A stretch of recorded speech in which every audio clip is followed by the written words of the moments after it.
ਵਾਹਿਗੁਰੂ ਜੀ ਕਾ ਖਾਲਸਾ ਵਾਹਿਗੁਰੂ ਜੀ ਕੀ ਫਤਿਹ। ਅਕਾਲ ਚੈਨਲ ਤੇ YouTube channel ਅਕਾਲ audio books ਤੇ ਤੁਹਾਡਾ ਸਵਾਗਤ ਹੈ। ਮੈਂ ਸੰਦੀਪ ਸਿੰਘ ਲੈ ਕੇ ਹਾਜ਼ਰ ਹਾਂ। ਲੇਖਕ ਸਰਦਾਰ ਕਪੂਰ ਸਿੰਘ ਜੀ ਦੀ ਲਿਖੀ ਹੋਈ ਕਿਤਾਬ ਗੁਰੂ ਗੋਬਿੰਦ ਸਿੰਘ ਜੀ ਦੀ ਵਿਸਾਖੀ। ਅੱਜ ਕਰਾਂਗੇ ਤੀਸਰੇ ਅਧਿਆਇ ਦੀ ਸ਼ੁਰੂਆਤ, ਜਿਸ ਦਾ ਨਾਮ ਹੈ ਗੁਰੂ ਨਾਨਕ ਦਾ ਜੀਵਨ ਤੇ ਪ੍ਰਾਪਤੀਆਂ। ਪਿਛਲੇ ਅਧਿਆਇ ਦਸਮ ਪਾਤਸ਼ਾਹ ਦੀ ਵਿਸਾਖੀ ਵਿੱਚ ਲੇਖਕ ਨੇ ਸਵਾਲ ਖੜਾ ਕੀਤਾ ਕਿ ਭੇਖਧਾਰੀ ਸੰਸਾਰੀ ਅਨੇਕ ਹਨ, ਪਰ ਖਾਲਸਾ ਦੇ ਸ਼ੁੱਧ ਰੂਪ ਦੀ ਪ੍ਰਾਪਤੀ ਦੀ ਆਕਾਂਸ਼ਾ ਰੱਖਣ ਵਾਲੇ ਕਿੰਨੇ ਕੁ ਹਨ।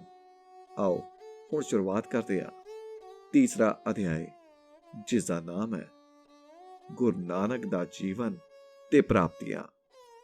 ਜੀਵਨ ਬਿਰਤਾਂਤ। ਸੰਸਾਰ ਦੇ ਆਮ ਕਰਕੇ ਮਹਾਨ ਧਰਮਾਂ ਤੇ ਮੋਢੀਆਂ ਤੇ ਪੀਰਾਂ ਫਕੀਰਾਂ ਅਤੇ ਖਾਸ ਕਰਕੇ ਭਾਰਤ ਦੇ ਮਹਾਤਮਾਵਾਂ ਵਿੱਚੋਂ ਗੁਰੂ ਨਾਨਕ ਦਾ ਇੱਕ ਐਸਾ ਸਥਾਨ ਹੈ ਜਿਸ ਦੀ ਇਤਿਹਾਸਕ ਪ੍ਰਮਾਣਿਕਤਾ ਅਤੇ ਜੀਵਨੀ ਮਜ਼ਬੂਤੀ ਨਾਲ ਵਿਗਿਆਨਿਕ ਆਧਾਰ ਉੱਤੇ ਟਿਕੀ ਹੋਈ ਹੈ।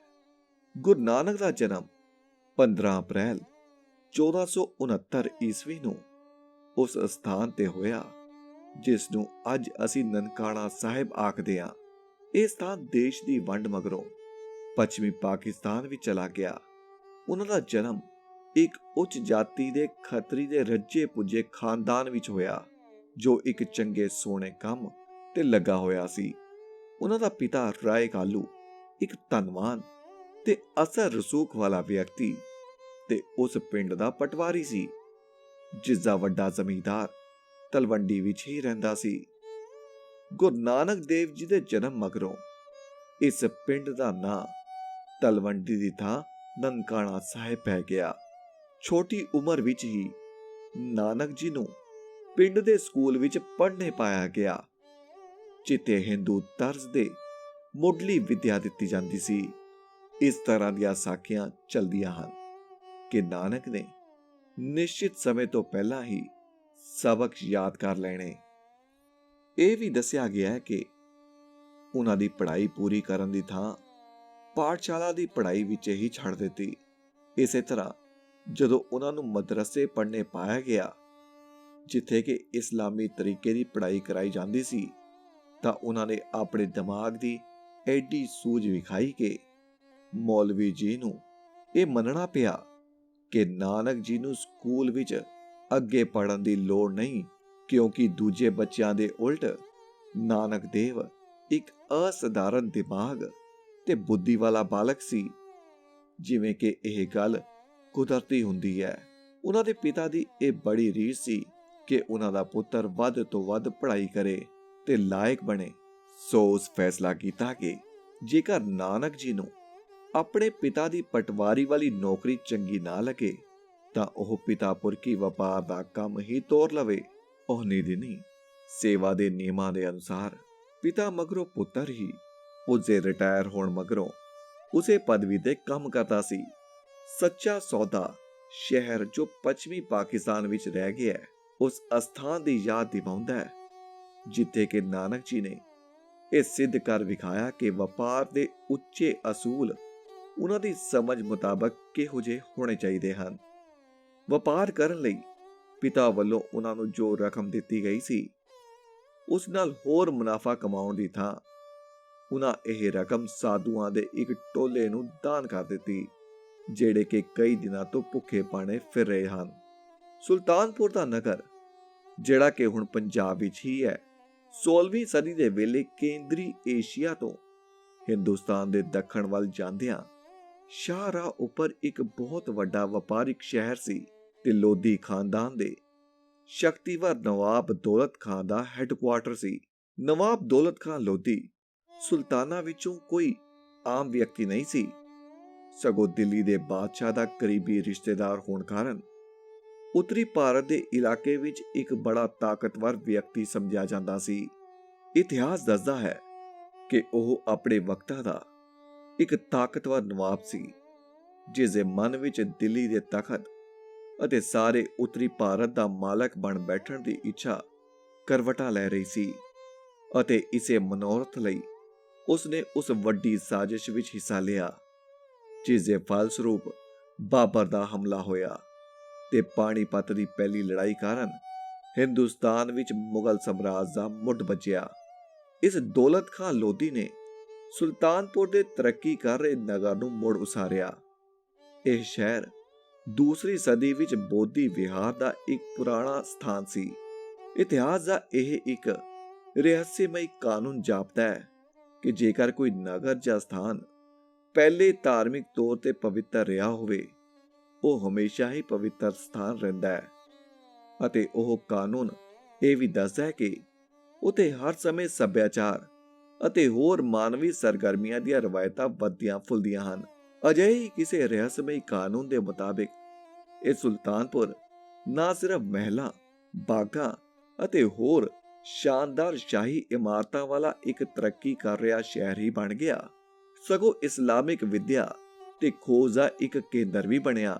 ਇੱਕ ਸਮੇਂ ਬਾਦਸ਼ਾਹ ਸ਼ਾਹਜਹਾਂ ਦੇ ਦੋ ਵੱਡੇ ਸਾਹਿਬਜ਼ਾਦੇ ਦਾਰਾ ਸ਼ਿਕੋ ਅਤੇ ਔਰੰਗਜ਼ੇਬ ਜੋ ਸੁਭਾਅ ਤੋਂ ਇੱਕ ਦੂਜੇ ਨਾਲ ਬਿਲਕੁਲ ਹੀ ਵੱਖਰੇ ਸਨ, ਇਸ ਥਾਂ ਇਸਲਾਮੀ ਵਿਦਿਆ ਤੇ ਧਰਮ ਸ਼ਾਸਤਰ ਸਿੱਖਣ ਲਈ ਆਏ ਸਨ। ਇਹ ਉਹੀ ਸੁਲਤਾਨਪੁਰ ਸੀ ਜੋ ਬਾਅਦ ਵਿੱਚ ਯੁਵਕ ਨਾਨਕ ਜੀ ਦੇ ਲੋਧੀ ਨਵਾਬ ਕੋਲ ਨੌਕਰੀ ਕਰਨ ਆਉਣ ਅਤੇ ਫਿਰ ਉਹਨਾਂ ਵੱਲੋਂ ਪਰਮਾਤਮਾ ਦੇ ਹੁਕਮ ਨੂੰ ਪ੍ਰਗਟ ਕਰਨ ਤੇ ਸੁਲਤਾਨਪੁਰ ਸਾਹਿਬ ਜਾਂ ਪਵਿੱਤਰ ਸੁਲਤਾਨਪੁਰ ਕਰਕੇ ਪ੍ਰਸਿੱਧ ਹੋਇਆ ਹੈ। ਇਸ ਸਥਾਨ ਨੂੰ ਬੋਧੀਆਂ ਨੇ ਵੀ ਪਵਿੱਤਰ ਕੀਤਾ ਹੈ। ਨਾਨਕ ਜੀ ਦੀ ਵੱਡੀ ਭੈਣ ਬੀਬੀ ਨਾਨਕੀ ਦਾ ਪਤੀ ਵੀ ਸੁਲਤਾਨਪੁਰ ਵਿੱਚ ਨਵਾਬ ਦੇ ਅਧੀਨ ਮੁਲਾਜ਼ਮਤ ਕਰਦਾ ਸੀ ਅਤੇ ਇਹ ਉੱਪਲ ਖੱਤਰੀ ਸੀ ਜਿਸ ਨੇ ਨਾਨਕ ਜੀ ਦੇ ਪਿਤਾ ਮਹਿਤਾ ਕਾਲੂ ਦੀ ਨਾਨਕ ਦੇ ਭਵਿੱਖ ਸੰਬੰਧੀ ਪਰੇਸ਼ਾਨੀ ਨੂੰ ਦੂਰ ਕਰਨ ਲਈ ਨਾਨਕ ਜੀ ਨੂੰ ਸਰਕਾਰੀ ਨੌਕਰੀ ਦਿਵਾਉਣ ਦੀ ਪੇਸ਼ਕਸ਼ ਕੀਤੀ ਸੀ।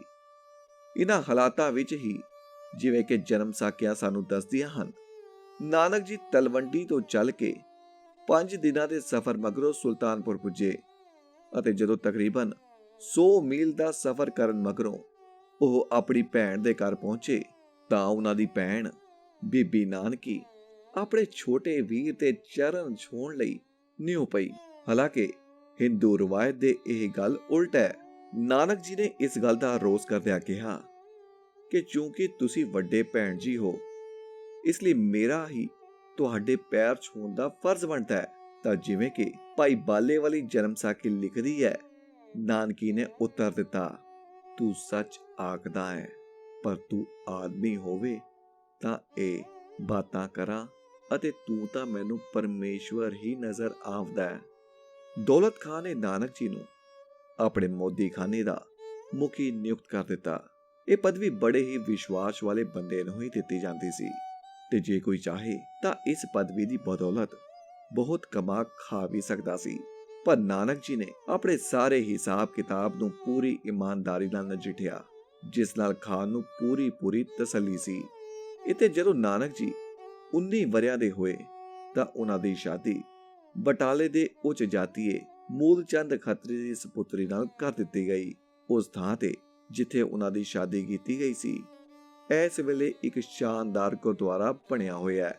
ਇੱਥੇ ਸੁਲਤਾਨਪੁਰ ਹੀ ਉਹਨਾਂ ਦੇ 2 ਪੁੱਤਰ ਵੱਡਾ ਸ਼੍ਰੀ ਚੰਦ 1494 ਵਿੱਚ ਤੇ ਛੋਟਾ ਲਖਮੀ ਚੰਦ 1499 ਵਿੱਚ ਪੈਦਾ ਹੋਏ।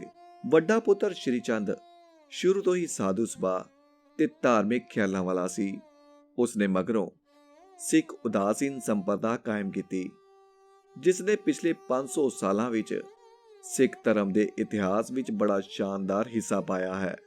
ਛੋਟਾ ਪੁੱਤਰ ਲਖਮੀ ਚੰਦ ਸੰਸਾਰੀ ਆਦਮੀ ਸੀ, ਜਿਸ ਨੇ ਆਪਣੇ ਉੱਤਰਾਧਿਕਾਰੀਆਂ ਨਾਲ ਨਾਨਕ ਜੀ ਦੀ ਕੁਲ ਨੂੰ ਚਲਦਿਆਂ ਰੱਖਿਆ ਅਤੇ ਹੁਣ ਵੀ ਪੰਜਾਬ ਤੇ ਇਸ ਤੋਂ ਬਾਹਰ ਬੜੀ ਸਤਿਕਾਰ ਭਰੀ ਥਾਂ ਹੈ।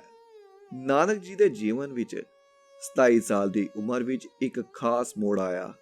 ਇਹਨਾਂ ਦਿਨਾਂ ਵਿੱਚ ਨਾਨਕ ਜੀ ਆਪਣੇ ਸਰਕਾਰੀ ਕੰਮ ਧੰਦੇ ਕਰਦਿਆਂ ਹੋਇਆਂ ਸਮਾਧੀ ਅਵਸਥਾ ਵਿੱਚ ਲੀਨ ਹੋ ਕੇ ਪਰਮਾਤਮਾ ਦੇ ਧਿਆਨ ਵਿੱਚ ਮਗਨ ਹੋ ਜਾਂਦੇ ਨੇ। ਅਜਿਹੇ ਇੱਕ ਮੌਕੇ ਉੱਪਰ ਜਦੋਂ ਨਾਨਕ ਜੀ ਮੋਦੀਖਾਨੇ ਵਿੱਚ ਸਰਕਾਰੀ ਵਸਾ ਤੋਲ ਰਹੇ ਸਨ ਤੇ ਉਹ 13 ਦੀ ਗਿਣਤੀ ਤੇ ਖਲੋ ਗਏ। 13 ਦਾ ਪੰਜਾਬੀ ਵਿੱਚ ਭਾਵ ਮੈਂ ਤੇਰਾ ਹਾਂ ਵੀ ਹੈ। ਇਸ ਗਿਣਤੀ ਅਥਵਾ ਧਾਰਨ ਤੇ ਆ ਕੇ ਅੱਗੋਂ ਨਾਨਕ ਜੀ ਬਿਨਾਂ ਕੋਈ ਹਿਸਾਬ ਕਿਤਾਬ ਰੱਖਿਆ 13 ਦੀ ਧਾਰਨ ਜੋਖੀ ਜਾ ਰਹੇ ਸਨ ਤੇ ਨਾਲ ਹੀ 13 ਆਖੀ ਜਾ ਰਹੇ ਸਨ, ਜਿਵੇਂ ਕਿ ਕਿਸੇ ਹੋਰ ਥਾਂ ਵੀ ਇਹੋ ਜਿਹੀ ਹਾਲਤ ਹੋ ਸਕਦੀ ਹੈ। ਨਵਾਬ ਦੌਲਤ ਖਾਂ ਪਾਸ ਇਹ ਸ਼ਿਕਾਇਤਾਂ ਜਾਣ ਲੱਗ ਪਈਆਂ ਕਿ ਐਡੀ ਉੱਚੀ ਪਦਵੀ ਤੇ ਲੱਗਿਆ ਹੋਇਆ ਹਿੰਦੂ ਕਰਮਚਾਰੀ ਸਰਕਾਰ ਦੇ ਭੰਡਾਰ ਨੂੰ ਅੰਨ੍ਹੇਵਾਹ ਲੁਟਾਈ ਜਾ ਰਿਹਾ ਹੈ। ਥੋੜੇ ਜਿਹੇ ਦਿਨਾਂ ਮਗਰੋਂ ਹੀ ਜਦੋਂ ਕਿ ਨਾਨਕ ਜੀ ਬਾਰੇ ਇਸ ਮੋਦੀਖਾਨੇ ਵਿੱਚੋਂ ਇਸ ਤਰ੍ਹਾਂ ਬੇਹਿਸਾਬੀ ਰਾਸ਼ਨ ਵੰਡਣ ਦੀ ਪੜਤਾਲ ਲਈ ਲੋਧੀ ਨਵਾਬ ਵਿਚਾਰ ਕਰ ਰਿਹਾ ਸੀ, ਤਾਂ ਨਾਨਕ ਜੀ ਨਿਤਾ ਪ੍ਰਤੀ ਵਾਂਗ ਨਾਲ ਵਹਿੰਦੀ ਛੋਟੀ ਨਦੀ ਵਿੱਚ ਸਵੇਰੇ ਇਸ਼ਨਾਨ ਕਰਨ ਗਏ। ਇਹ ਨਦੀ ਉਨੀ ਦਿਨੀ ਸੁਲਤਾਨਪੁਰ ਸ਼ਹਿਰ ਦੇ ਨਾਲ ਕਰਕੇ ਸਾਰਾ ਸਾਲ ਹੀ ਵਹਿੰਦੀ ਰਹਿੰਦੀ ਸੀ। ਇਹ ਬੇਈ ਨਦੀ ਹਾਲੇ ਵੀ ਉੱਥੇ ਹੀ ਹੈ, ਪਰ ਜਾਂ ਤਾਂ ਸਿਰਫ ਬਾਰਿਸ਼ ਦੇ ਦਿਨਾਂ ਵਿੱਚ ਹੀ ਵਗਦੀ ਹੈ ਜਾਂ ਫਿਰ ਜਦੋਂ ਉੱਚੇ ਪਹਾੜਾਂ ਉੱਪਰ ਬਰਫ਼ ਪੰਘ ਰਹੀ ਹੋਵੇ। ਸਾਖੀ ਦੱਸਦੀ ਹੈ ਕਿ ਨਾਨਕ ਜੀ ਇਸ਼ਨਾਨ ਕਰਨ ਲਈ ਬੇਈ ਨਦੀ ਵਿੱਚ ਵੜਨ ਮਗਰੋਂ ਪੂਰੇ 3 ਦਿਨ ਉੱਥੇ ਹੀ ਅਲੋਪ ਰਹੇ। ਲੋਕੀ ਇਹ ਅਨੁਮਾਨ ਲਾ ਰਹੇ ਸਨ ਕਿ ਉਹ ਵਿੱਚੇ ਹੀ ਗੁੰਮ ਹੋ ਗਏ ਹਨ। ਚੌਥੇ ਦਿਨ ਦੀ ਸਵੇਰ ਨੂੰ ਨਾਨਕ ਜੀ ਨਦੀ ਤੋਂ ਬਾਹਰ ਨਿਕਲੇ ਤੇ ਉਸ ਥਾਂ ਕੰਢੇ ਉੱਤੇ ਪੁੱਜੇ ਜਿੱਥੇ ਉਹਨਾਂ ਦਾ ਸੇਵਕ ਤੇ ਜੀਵਨ ਭਰ ਦਾ ਸਾਥੀ ਮਰਦਾਨਾ ਉਹਨਾਂ ਦੇ ਵਸਤਰ ਲੈ ਕੇ ਉਡੀਕ ਵਿੱਚ ਖਲੋਤਾ ਹੋਇਆ ਸੀ। ਨਦੀ ਵਿੱਚੋਂ ਨਿਕਲਣ ਵੇਲੇ ਜੋ ਸ਼ਬਦ ਉਹਨਾਂ ਨੇ ਸਭ ਤੋਂ ਪਹਿਲਾਂ ਕਹੇ, ਉਹਨਾਂ ਦਾ ਸਾਖੀਆਂ ਵਿੱਚ ਜ਼ਿਕਰ ਕੀਤਾ ਗਿਆ ਹੈ। ਉਹਨਾਂ ਕਿਹਾ ਸੀ, ਨਾ ਕੋ ਹਿੰਦੂ ਨਾ ਕੋ ਮੁਸਲਮਾਨ, ਦੋ ਵਿਰੋਧੀ ਅਤੇ ਮੁਕਾਬਲੇ ਦੀਆਂ ਸਭਿਅਤਾਵਾਂ ਆਰੀਅਨ ਤੇ ਇਸਲਾਮੀ ਨੂੰ ਨੇੜੇ ਲਿਆਉਣ ਲਈ ਅਤੇ ਇਹ ਵਿਖਾਉਣ ਲਈ ਇਹਨਾਂ ਦੋਹਾਂ ਦੀ ਡੂੰਘਾਈ ਵਿੱਚ ਇੱਕੋ ਹੀ ਕੋਈ ਸਾਂਝੀ ਚੀਜ਼ ਹੈ। ਗੁਰੂ ਨਾਨਕ ਜੀ ਨੇ ਰੱਬੀ ਮਿਸ਼ਨ ਨੂੰ ਸ਼ੁਰੂ ਕਰਨ ਲਈ ਇਹ ਇੱਕ ਠੀਕ ਤਰੀਕਾ ਸੀ। ਜਿਹੜੇ ਲੋਕ ਯੋਗ ਦੇ ਅਸੂਲ ਤੇ ਰਵਾਇਤਾਂ ਨੂੰ ਸਮਝਦੇ ਹਨ, ਉਹ ਇਹ ਸਮਝਦੇ ਹਨ ਕਿ ਡੂੰਘੇ ਪਾਣੀ ਹੇਠ ਦਿਨਾਂ ਤੇ ਮਹੀਨਿਆਂ ਬੱਧੀ ਜਲ ਸਤੰਭਾ ਸਮਾਧੀ ਲਗਾਉਣੀ ਇੱਕ ਯੋਗ ਜੁਗਤ ਹੈ, ਜੋ ਕਿ ਜਾਂ ਤਾਂ ਉਚਿਤ ਸਾਧਨਾ ਰਾਹੀਂ ਪ੍ਰਾਪਤ ਕੀਤੀ ਜਾ ਸਕਦੀ ਹੈ ਤੇ ਜਾਂ ਫਿਰ ਜਨਮ ਤੋਂ ਹੀ ਜਨਮ ਸਿੱਧੀ ਰਾਹੀਂ ਪਰਮਾਤਮਾ ਦੀ ਮਿਹਰ ਨਾਲ ਪ੍ਰਾਪਤ ਕੀਤੀ ਜਾ ਸਕਦੀ ਹੈ। ਇਸ ਮੰਨੇ ਪਰਮੰਨੇ ਯੋਗ ਸਾਧਨ ਦੇ ਦ੍ਰਿਸ਼ਟੀਕੋਣ ਤੋਂ ਪੂਰੇ 3 ਦਿਨਾਂ ਲਈ ਨਾਨਕ ਜੀ ਨੇ ਬੇਈ ਨਦੀ ਵਿੱਚ ਅਲੋਪ ਰਹਿਣ ਬਾਰੇ ਹੋਰ ਕਿਸੇ ਖੋਜ ਜਾਂ ਕਾਰਨ ਵੱਲ ਜਾਣ ਦੀ ਲੋੜ ਹੀ ਨਹੀਂ ਰਹਿੰਦੀ। ਸਾਰੀਆਂ ਹੀ ਜਨਮ ਸਾਖੀਆਂ ਇਹ ਗੱਲ ਮੰਨਦੀਆਂ ਹਨ ਕਿ ਜਲ ਸਤੰਭਾ ਸਮਾਧੀ ਰਾਹੀਂ ਹੀ ਗੁਰੂ ਨਾਨਕ ਜੀ ਨੇ ਪਹਿਲਾਂ ਦੇਵੀ ਗਿਆਨ ਪ੍ਰਾਪਤ ਕੀਤਾ ਅਤੇ ਇੱਥੋਂ ਹੀ ਇੱਕ ਨਵੇਂ ਧਰਮ ਤੇ ਜੀਵਨ ਢੰਗ ਦੀ ਬੁਨਿਆਦ ਰੱਖਣ ਲਈ ਉਹਨਾਂ ਆਪਣੇ ਮਿਸ਼ਨ ਦਾ ਆਰੰਭ ਕੀਤਾ। ਗਿਆਨ ਅਥਵਾ ਆਕਾਸ਼ਵਾਣੀ ਕਿਸੇ ਵਿਅਕਤੀ ਦੇ ਮਨ ਵਿੱਚ ਉਪਜੀ ਕੋਈ ਮਨੋਵਿਗਿਆਨ ਵਿਧੀ ਨਹੀਂ, ਇਹ ਤਾਂ ਅਸਲੀਅਤ ਨਾਲ ਜੂਝਣਾ ਹੈ ਅਤੇ ਕੋਈ ਵਿਅਕਤੀ ਆਪਣੇ ਹੀ ਮਾਨਸਿਕ ਸਾਧਨ ਰਾਹੀਂ ਕੋਈ ਅਧਿਆਤਮਕ ਅਵਿਸ਼ਕਾਰ ਨਹੀਂ ਕਰ ਸਕਦਾ, ਸਗੋਂ ਉਸਦਾ ਸਾਹਮਣਾ ਰੱਬ ਨਾਲ ਮੇਲ ਹੁੰਦਾ ਹੈ। ਇਹੀ ਵਿਲੱਖਣਤਾ ਇੱਕ ਬੁਨਿਆਦੀ ਗੱਲ ਹੈ। ਇਸ ਮਗਰੋਂ ਹੀ ਨਾਨਕ ਗੁਰੂ ਨਾਨਕ ਅਰਥਾਤ ਦੁਨੀਆ ਦਾ ਗੁਰੂ ਬਣਿਆ। ਇਸ ਘਟਨਾ ਨੂੰ ਜਨਮ ਸਾਖੀਆਂ ਵਿੱਚ ਇਹਨਾਂ ਸ਼ਬਦਾਂ ਵਿੱਚ ਦੱਸਿਆ ਗਿਆ ਹੈ, ਆਗਿਆ ਪਰਮੇਸ਼ਵਰ ਦੀ ਹੋਈ ਤਬ ਬਾਬਾ ਨਾਨਕ ਜੀ ਦਰਿਆਓਂ ਵਿੱਚ ਪਿਆ ਆਗਾ, ਸੇਵਕ ਅਰਜ ਕੀਤਾ ਸੂ, ਹੇ ਨਾਨਕ ਜੀ ਸੇਵਕ ਹਾਜ਼ਰ ਹੈ। ਤਬ दूध ਦਾ ਕਟੋਰਾ ਭਰ ਕਰ ਮਿਲਿਆ, ਆਗਿਆ ਹੋਈ ਹੁਕਮ ਮਿਲਿਆ, ਇਹ दूध ਨਹੀਂ ਮੇਰਾ ਨਾਮ ਦਾ ਪਿਆਲਾ ਹੈ, ਤੂੰ ਪੀਓ। ਤਬ ਬਾਬੇ ਤਸਲੀਮ ਕੀਤੀ ਅਤੇ ਪਿਆਲਾ ਪੀਤਾ। ਸਾਹਿਬ ਮਿਹਰਬਾਨ ਹੋਇਆ, ਨਿਰੰਜਨ ਨਿਰੰਕਾਰ ਦੀ ਆਗਿਆ ਹੋਈ, ਮੈਂ ਤੇਰੇ ਨਾਲ ਹਾਂ, ਤੈਨੂੰ ਮੈਂ ਨਿਹਾਲ ਕੀਤਾ, ਤੂੰ ਜਾ ਇੱਕੇ ਨਾਮ ਜਪ ਤੇ ਸੰਸਾਰ ਤੇ ਨਿਰਲੇਪ ਰਹੋ, ਨਾਮ ਦਾਨ ਇਸ਼ਨਾਨ ਸੇਵਾ ਸਿਮਰਨ ਵਿੱਚ ਰਹੋ। ਮੈਂ ਤੇਰੇ ਨਾਲ ਹਾਂ, ਮੈਂ ਤੇਰੇ ਤਾਈਂ ਇਹੋ ਨਾਉ ਦਿਆ ਹੈ, ਤੂੰ ਇਹਾ ਕਿਰਤ ਕਰ। ਗੁਰੂ ਨਾਨਕ ਸਾਹਿਬ ਆਪੋ ਇਸ ਰੱਬੀ ਹੁਕਮ ਬਾਰੇ ਬੜੇ ਸ਼ੁਕਰਾਨੇ ਭਰੇ ਸ਼ਬਦਾਂ ਰਾਹੀਂ ਦੱਸਦੇ ਹਨ, ਹੋਂ ਟਾਡੀ ਵੇਕਾਰ ਕਾਰੇ ਲਾਇਆ। ਇਸ ਮਗਰੋਂ ਗੁਰੂ ਜੀ ਨੇ ਮੋਦੀਖਾਨੇ ਦੀ ਨੌਕਰੀ ਤਿਆਗ ਦਿੱਤੀ ਤੇ ਚੱਲ ਪਏ ਸਾਰੇ ਪਾਸਿਆਂ ਤੇ ਸੰਸਾਰ ਦੀ ਉਦਾਸੀ ਤੇ ਪਰਮਾਤਮਾ ਦੇ ਨਾਮ ਦਾ ਲੋਕਾਂ ਵਿੱਚ ਉਪਦੇਸ਼ ਦੇਣ। ਇੱਥੇ ਆ ਕੇ ਗੁਰੂ ਨਾਨਕ ਜੀ ਦੀਆਂ ਉਦਾਸੀਆਂ ਦੇ ਅਤੇ ਤਕਰੀਬਨ 2000 ਸਾਲ ਪਹਿਲਾਂ ਗੌਤਮ ਬੁੱਧ ਦੀ ਯਾਤਰਾ ਦਾ ਮੇਲ ਸੁੱਤੇ ਸਿੱਧ ਹੀ ਚੇਤੇ ਆਉਂਦਾ ਹੈ। ਸਾਰਨਾਥ ਵਿਖੇ 3 ਮਹੀਨੇ ਰਹਿਣ ਮਗਰੋਂ ਜਦੋਂ ਮਹਾਤਮਾ ਬੁੱਧ ਦੇ 60 ਚੇਲੇ ਉਹਨਾਂ ਦੇ ਗਿਰਦ ਇਕੱਠੇ ਹੋ ਗਏ ਸਨ, ਉਹਨਾਂ ਨੇ ਆਪਣੇ ਚੇਲਿਆਂ ਨੂੰ ਕਿਹਾ ਸੀ, ਹੁਣੇ ਜਾਓ ਤੇ ਲੋਕਾਂ ਦਾ ਕਲਿਆਣ ਕਰੋ, ਸੰਸਾਰ ਦਾ ਕਲਿਆਣ ਕਰੋ। ਦੇਵੀ ਦੇਵਤਿਆਂ ਤੇ ਮਨੁੱਖਾਂ ਦੀ ਭਲਾਈ ਹਿੱਤ ਤੇ ਸੁਖ ਲਈ ਤੁਰ ਪਵੋ। ਗੌਤਮ ਬੁੱਧ ਨੇ ਆਪ ਭਾਰਤੀ ਉਪ ਮਹਾਦੀਪ ਦੇ ਥੋੜੇ ਜਿਹੇ ਇਲਾਕੇ ਦੇ ਵਿੱਚ ਆਪਣੇ ਮਿਸ਼ਨ ਦੇ ਪ੍ਰਚਾਰ ਲਈ ਆਪਣੇ ਜੀਵਨ ਦਾ ਬਾਕੀ ਹਿੱਸਾ ਬਿਤਾਇਆ। ਪਰ ਇੱਥੇ ਇਹਨਾਂ ਦੋਹਾਂ ਦਾ ਕੋਈ ਮੇਲ ਨਹੀਂ। ਗੁਰੂ ਨਾਨਕ ਦੇਵ ਜੀ ਨੇ ਨਾ ਸਿਰਫ ਸਾਰੇ ਹਿੰਦੁਸਤਾਨ ਤੇ ਆਪਣੇ ਵੇਲੇ ਦੀ ਇਸਲਾਮਿਕ ਦੁਨੀਆ ਦਾ ਹੀ ਭ੍ਰਮਣ ਕੀਤਾ, ਸਗੋਂ ਉਹਨਾਂ ਨੇ ਗੌਤਮ ਬੁੱਧ ਤੇ ਉਹਨਾਂ ਦੇ ਚੇਲਿਆਂ ਵਾਂਗ ਇੱਕ ਧਰਮ ਅਤੇ ਨਵੀਂ ਜੀਵਨ ਜਾਂਚ ਦਾ ਪ੍ਰਚਾਰ ਕਰਨ ਦੇ ਨਾਲ-ਨਾਲ ਧਰਮੀ ਪੁਰਖਾਂ ਵਿਚਕਾਰ ਇੱਕ ਸਾਂਝੀ ਭਾਵਨਾ ਵੀ ਪੈਦਾ ਕੀਤੀ ਤੇ ਲੋਕਾਂ ਦੀਆਂ ਸਮਾਜਿਕ ਤੇ ਰਾਜਸੀ ਸਮੱਸਿਆਵਾਂ ਦਾ ਨਿਬੇੜਾ ਕੀਤਾ, ਜਿਸ ਦਾ ਕਿ ਮੈਂ ਇੱਥੇ ਵਧੇਰੇ ਵਿਸਥਾਰ ਵਿੱਚ ਜ਼ਿਕਰ ਕਰਨਾ ਚਾਹੁੰਦਾ ਹਾਂ। ਭਾਈ ਗੁਰਦਾਸ ਨੇ, ਜਿਸ ਨੂੰ ਸਿੱਖ ਧਰਮ ਦਾ ਸੇਂਟ ਪੌਲ ਕਿਹਾ ਜਾਂਦਾ ਹੈ, ਗੁਰੂ ਨਾਨਕ ਦੇ ਇਸ ਮਿਸ਼ਨ ਨੂੰ ਚੜਿਆ ਸੋਧਨ ਧਰਤ ਲੁਕਾਈ ਕਰਕੇ ਬਿਆਨਿਆ ਹੈ। ਗੁਰੂ ਸਾਹਿਬ ਦੀ ਪਹਿਲੀ ਉਦਾਸੀ ਪੂਰਬ ਵੱਲ ਦੀ ਸੀ, ਜਿਸ ਵਿੱਚ ਉਹਨਾਂ ਨੇ ਹਿੰਦੂ ਧਰਮ ਦੇ ਵਿਸ਼ੇਸ਼ ਕੇਂਦਰਾਂ ਦਾ ਭ੍ਰਮਣ ਕੀਤਾ। ਕੁਰੂਕਸ਼ੇਤਰ, ਪਾਣੀਪਤ, ਦਿੱਲੀ, ਹਰਿਦੁਆਰ, ਬਨਾਰਸ, ਗਿਆ, ਪਟਨਾ, ਟਾਕਾ ਤੇ ਅਸਾਮ ਉਹ ਥਾਵਾਂ ਹਨ ਜਿੱਥੇ ਗੁਰੂ ਸਾਹਿਬ ਨੇ ਚਰਨ ਪਾਏ ਹਨ ਤੇ ਉਹਨਾਂ ਦੀ ਚਰਨਾਂ ਦੀ ਛੋਹ ਦੀ ਯਾਦ ਵਿੱਚ ਇਹਨਾਂ ਥਾਵਾਂ ਤੇ ਗੁਰਦੁਆਰੇ ਸਥਾਪਿਤ ਹੋਏ ਹਨ। ਵਾਪਸੀ ਤੇ ਗੁਰੂ ਸਾਹਿਬ 24 ਪਰਗਨੇ ਵਿੱਚੋਂ ਦੀ ਲੰਘੇ ਤੇ ਸਮੁੰਦਰ ਦੇ ਕੰਢੇ ਦੇ ਨਾਲ-ਨਾਲ ਕਟਕ ਤੇ ਜਗਨਨਾਥਪੁਰੀ ਵੀ ਗਏ, ਜਿੱਥੇ ਕਿ ਉਹਨਾਂ ਦਾ ਚੈਤਨਿਆ ਮਹਾਪ੍ਰਭੂ ਨਾਲ ਵੀ ਮੇਲ ਹੋਇਆ। ਗੁਰੂ ਸਾਹਿਬ ਦੀ ਬਾਣੀ ਵਿੱਚੋਂ ਇੱਕ ਪ੍ਰਸਿੱਧ ਬਾਣੀ ਆਰਤੀ ਹੈ ਜੋ ਗਗਨ ਮੈਂ ਥਾਲ ਰਵਚੰਦ ਦੀਪਕ ਬਣੇ ਦੀ ਤੁਕ ਨਾਲ ਸ਼ੁਰੂ ਹੁੰਦੀ ਹੈ। ਇਹ ਆਰਤੀ ਜਗਨਨਾਥਪੁਰੀ ਵਿੱਚ ਹੀ ਗੁਰੂ ਸਾਹਿਬ ਨੇ ਉਚਾਰੀ ਸੀ।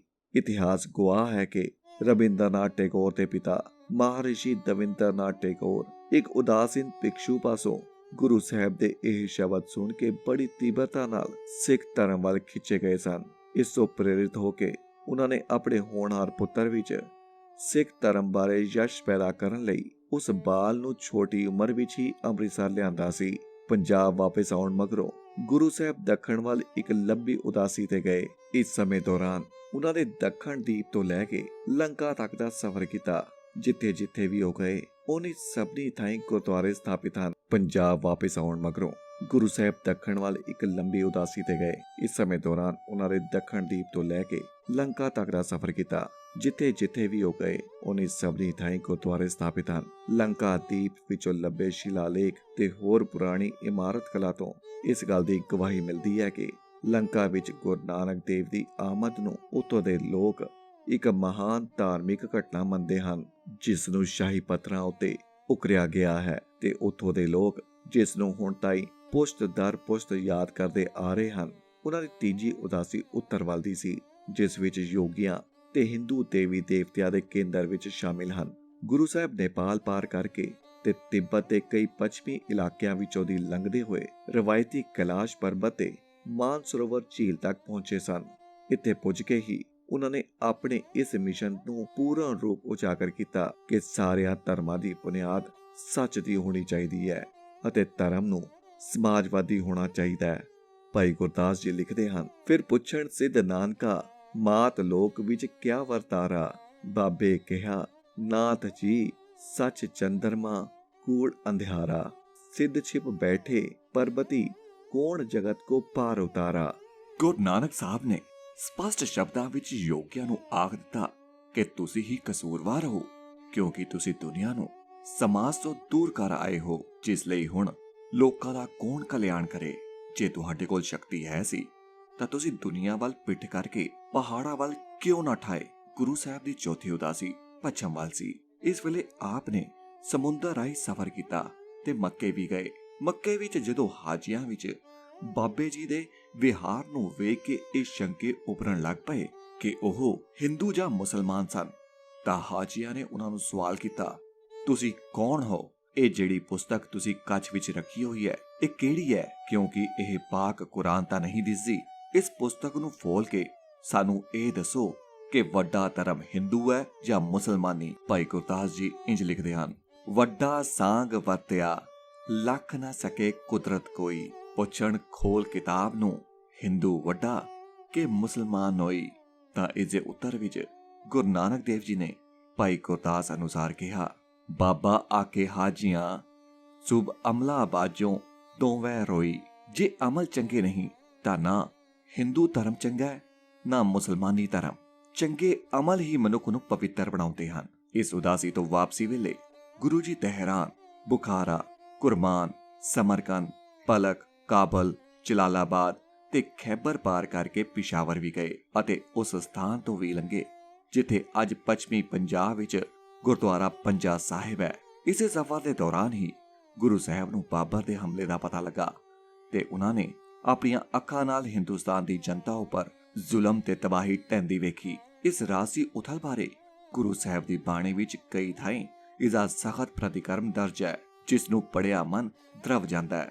ਸਾਲ 1521 ਦੇ ਸ਼ੁਰੂ ਵਿੱਚ ਗੁਰੂ ਸਾਹਿਬ ਨੇ ਰਾਵੀ ਦਰਿਆ ਦੇ ਕੰਢੇ ਇੱਕ ਨਵਾਂ ਨਗਰ ਕਰਤਾਰਪੁਰ ਵਸਾਇਆ। ਇਹ ਪਵਿੱਤਰ ਸਥਾਨ ਇਸ ਵੇਲੇ ਪਾਕਿਸਤਾਨ ਦੇ ਵਿੱਚ ਰਹਿ ਗਿਆ ਹੈ।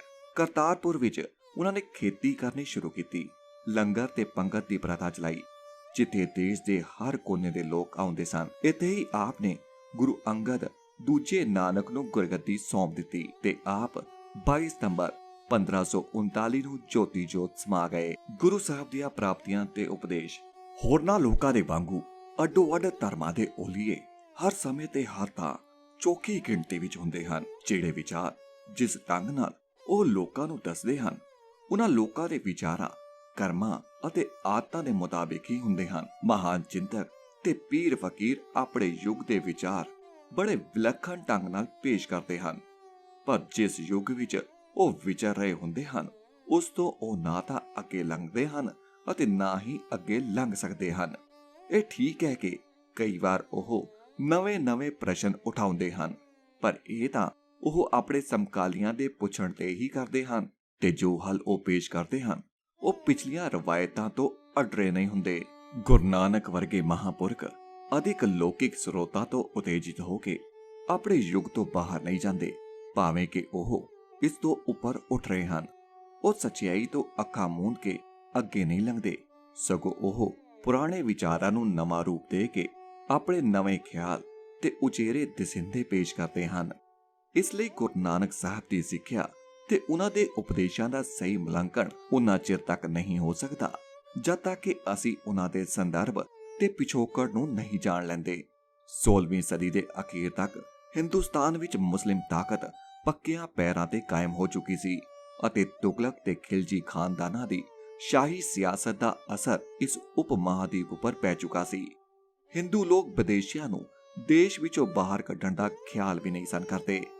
ਹਾਲਾਂਕਿ ਮੁਕਾਬਲੇ ਲਈ ਜੱਦੋ-ਜਹਿਦ ਉਸ ਵੇਲੇ ਵੀ ਕਿਸੇ ਨਾ ਕਿਸੇ ਰੂਪ ਵਿੱਚ ਹੋ ਰਹੀ ਸੀ। ਇੱਕ ਮੁਸਲਮ ਅਸਲੀਅਤ, ਇੱਕ ਵਿਦੇਸ਼ੀ ਸਭਿਅਤਾ ਅਤੇ ਹਿੰਦੂਆਂ ਦੇ ਦ੍ਰਿਸ਼ਟੀਕੋਣ ਤੋਂ ਇੱਕ ਆਪੀਜ ਕਿਸਮ ਦਾ ਸਮਾਜ ਗੁਰੂ ਨਾਨਕ ਦੇ ਜਨਮ ਵੇਲੇ ਜੋ ਐਲਨੇਟ ਅਨੁਸਾਰ ਹਿੰਦੁਸਤਾਨ ਦੇ ਰਾਜਸੀ ਰੰਗਮੰਚ ਉੱਪਰ ਆਪਣੇ ਪੈਰ ਟਿਕਾਈ ਬੈਠਾ ਸੀ। ਮੁਸਲਮਾਨਾਂ ਦੇ ਇੱਕ ਛੋਟੇ ਜਿਹੇ ਵਿਦੇਸ਼ੀ ਫੌਜੀ ਟੋਲੇ ਨੂੰ ਹਿੰਦੁਸਤਾਨ, ਪੰਜਾਬ ਤੇ ਬੰਗਾਲ ਉੱਪਰ ਜਿਹੜੀ ਚੀਜ਼ ਆਪਣੀ ਤਾਕ ਜਮਾਉਣ ਦੀ ਸ਼ਕਤੀ ਦੇ ਰਹੀ ਸੀ, ਉਹ ਸੀ ਉਹਨਾਂ ਦੇ ਧਰਮ ਦੀ ਇਕਰੂਪਤਾ ਅਤੇ ਹਿੰਦੂਆਂ ਵਿਚਕਾਰ ਕਿਸੇ ਤਰ੍ਹਾਂ ਵੀ ਨਾ ਰਲ ਸਕਣ ਦੀ ਸੰਭਾਵਨਾ। ਹਿੰਦੁਸਤਾਨ ਵਿੱਚ ਸਦੀਆਂ ਪੁਰਾਣੇ ਜਾਤ-ਪਾਤ ਦੇ ਵਿਸ਼ਵਾਸ ਨੇ ਉਹਨਾਂ ਦੇ ਕੌਮੀਅਤ ਦੇ ਜਜ਼ਬੇ ਨੂੰ ਖਤਮ ਕਰ ਦਿੱਤਾ ਹੋਇਆ ਸੀ। ਜਾਤ-ਪਾਤ ਦੇ ਨਾਲ ਦੂਜੀ ਜਾਤ ਦੇ ਬੰਦਿਆਂ ਪ੍ਰਤੀ ਨਫ਼ਰਤ ਹੀ ਜਾਗਦੀ ਹੈ ਜਾਂ ਇੱਕ ਦੂਜੇ ਪ੍ਰਤੀ ਛੋਟੇ ਜਾਂ ਵੱਡੇ ਹੋਣ ਦਾ ਅਹਿਸਾਸ ਪੈਦਾ ਹੁੰਦਾ ਹੈ। ਬ੍ਰਾਹਮਣ ਕਾਮਿਆਂ ਦੇ ਕਿਰਦਾਰ ਨੂੰ ਬੁਰਾ ਸਮਝਦਾ ਹੈ ਤੇ ਕਾਮੇ ਬ੍ਰਾਹਮਣ ਦੇ ਵਤੀਰੇ ਦਾ ਵਿਰੋਧ ਕਰਦੇ ਹਨ। ਦੋਵੇਂ ਛੋਟੀ ਜਾਤ ਅਥਵਾ ਕਿਰਤੀ ਕਾਮੇ ਬੰਦੇ ਨੂੰ ਤਿਰਸਕਾਰਦੇ ਹਨ। ਹਰ ਇੱਕ ਰਾਜਪੂਤ ਘਰਾਣਾ ਆਪਣੇ ਆਪ ਨੂੰ ਦੂਜੇ ਨਾਲੋਂ ਵੱਡਾ ਤੇ ਉੱਚਾ ਸਮਝਦਾ ਹੈ ਤੇ ਜਿਸ ਕਰਕੇ ਉਹਨਾਂ ਵਿੱਚ ਹਿੰਦੁਸਤਾਨੀ ਕੌਮੀਅਤ ਕਦੀ ਉਪਜੀ ਹੀ ਨਹੀਂ। ਜਦੋਂ ਸ਼ਹਾਬ ਉਦੀਨ ਗੌਰੀ ਨੇ ਪ੍ਰਿਥਵੀ ਰਾਜ ਨੂੰ ਤਰੌੜੀ ਦੇ ਸਥਾਨ ਤੇ ਹਾਰ ਦਿੱਤੀ ਤਾਂ ਇਤਿਹਾਸ ਦੱਸਦਾ ਹੈ ਕਿ ਉਸਦੇ ਗਵਾਂਢੀ ਰਾਜੇ ਜੈ ਸ਼ੰਕਰ ਨੇ ਇਸ ਖੁਸ਼ੀ ਵਿੱਚ ਆਪਣੇ ਰਾਜ ਵਿੱਚ ਖੁਸ਼ੀਆਂ ਮਨਾਈਆਂ ਤੇ ਸਰਕਾਰੀ ਛੁੱਟੀ ਵੀ ਕੀਤੀ। ਉਸ ਵੇਲੇ ਦਾ ਇਤਿਹਾਸ ਸਾਨੂੰ ਦੱਸਦਾ ਹੈ ਕਿ ਪ੍ਰਿਥਵੀ ਰਾਜ ਦੀ ਹਾਰ ਤੇ ਜਿਸ ਦੇ ਫਲਸਰੂਪ ਮੁਸਲਿਮ ਧਾੜਵੀ ਭਾਰਤ ਦੀ ਧਰਤੀ ਉੱਪਰ ਕਬਜ਼ਾ ਕਰਨ ਦੇ ਕਾਫੀ ਯੋਗ ਹੋ ਗਏ। ਉਹਨਾਂ ਲੋਕਾਂ ਨੇ ਵਿਆਪਕ ਖੁਸ਼ੀਆਂ ਮਨਾਈਆਂ ਜਿਨ੍ਹਾਂ ਦੀ ਵਾਰੀ ਉਸ ਮਗਰੋਂ ਆਉਣੀ ਸੀ। ਘਰ-ਘਰ ਡਿਊਟੀਆਂ ਨੂੰ ਦੁੱਧ ਮਲਾਈ ਨਾਲ ਧੋਤਾ ਗਿਆ ਤਾਂ ਜੋ ਇਸ ਹਾਰ ਦੇ ਪਵਿੱਤਰ ਅਵਸਰ ਨੂੰ ਮਨਾਇਆ ਜਾਏ ਅਤੇ ਇਸ ਲਈ ਵਾਜੇ ਦੇ ਸ਼ਹਿਨਾਈਆਂ ਵਜਾਈਆਂ ਗਈਆਂ। ਇਨ੍ਹਾਂ ਹਾਲਾਤਾਂ ਨੇ ਇਸ ਧਰਤ ਦੇ ਜੰਪਾਲ ਹਿੰਦੂਆਂ ਦੀ 15ਵੀਂ ਸਦੀ ਤੱਕ ਸਿਆਸੀ ਦਸ਼ਾ ਇੰਨੀ ਖਰਾਬ ਕਰ ਦਿੱਤੀ ਸੀ ਕਿ ਗੈਰ ਮੁਸਲਮਾਨ ਉਸ ਰੰਗਮੰਚ ਲਈ ਫਰਨੀਚਰ ਤੇ ਜਾਇਦਾਦ ਸਮਾਨ ਹੀ ਹਨ ਜਿਸ ਉੱਪਰ ਹਿੰਦੁਸਤਾਨ ਵਿੱਚ ਮੁਸਲਮਾਨਾਂ ਦੀ ਕਿਸਮਤ ਦਾ ਨਾਟਕ ਖੇਡਿਆ ਜਾਂਦਾ ਹੈ। ਹਿੰਦੂ ਉਹ ਨਿਗੁਣੀ ਵਸਤੂ ਹਨ ਜਿਸ ਉੱਪਰ ਮੁਸਲਮਾਨ ਆਪਣੀ ਫਰਜ਼ੀ ਤਥਾ ਆਪਣਾ ਹੁਕਮ ਠੋਸਦੇ ਹਨ। ਇਹ ਹਿੰਦੂਆਂ ਦਾ ਹੀ ਕੰਮ ਹੈ ਕਿ ਉਹ ਮੁਸਲਮਾਨਾਂ ਦੇ ਸੁੱਖ ਆਰਾਮ ਲਈ ਮੌਕੇ ਮੁਹੱਈਆ ਕਰਨ। ਉਹਨਾਂ ਨੂੰ ਆਪਣੇ ਵਿੱਚ ਕੋਈ ਦਿਲਚਸਪੀ ਨਹੀਂ, ਪਰ ਉਹ ਸਿਰਫ ਬੇਦੀਨਿਆਂ ਵਾਂਗ ਬੱਦਾ ਚੱਟੀ ਮਾਮਲਾ ਤਾਰਨ ਵਾਲੇ ਹਨ ਜਾਂ ਉਹ ਮੁਰਦਿਆਂ ਹਾਰ ਹਨ।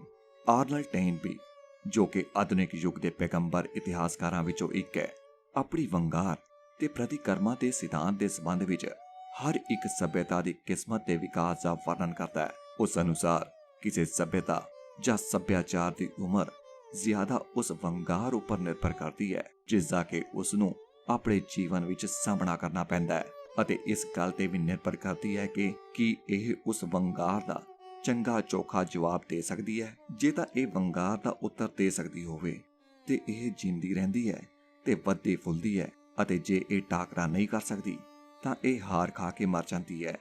ਜਿਸ ਧਰਮ ਦਾ ਗੁਰੂ ਨਾਨਕ ਨੇ ਪ੍ਰਚਾਰ ਤੇ ਉਥਾਨ ਕੀਤਾ, ਸਭ ਤੋਂ ਪਹਿਲਾਂ ਉਸ ਨੂੰ ਇਸ ਕਸਵੱਟੀ ਉੱਪਰ ਪਰਖਣਾ ਚਾਹੀਦਾ ਹੈ। 11ਵੀਂ ਸਦੀ ਤੋਂ ਮਗਰੋਂ ਹੁੰਦੇ ਆ ਰਹੇ ਮੁਸਲਿਮ ਸਿਆਸੀ ਤੇ ਸੱਭਿਆਚਾਰਕ ਹਮਲੇ ਨੇ, ਜਿਹੜੇ ਕਿ ਹਿੰਦੁਸਤਾਨ ਦੇ ਉੱਤਰ ਵਿੱਚ ਫਿਰ ਸਾਰੇ ਦੇਸ਼ ਵਿੱਚ ਫੈਲ ਗਏ ਸਨ। 3 ਪ੍ਰਤੀਕਰਮ ਪੈਦਾ ਹੋਏ।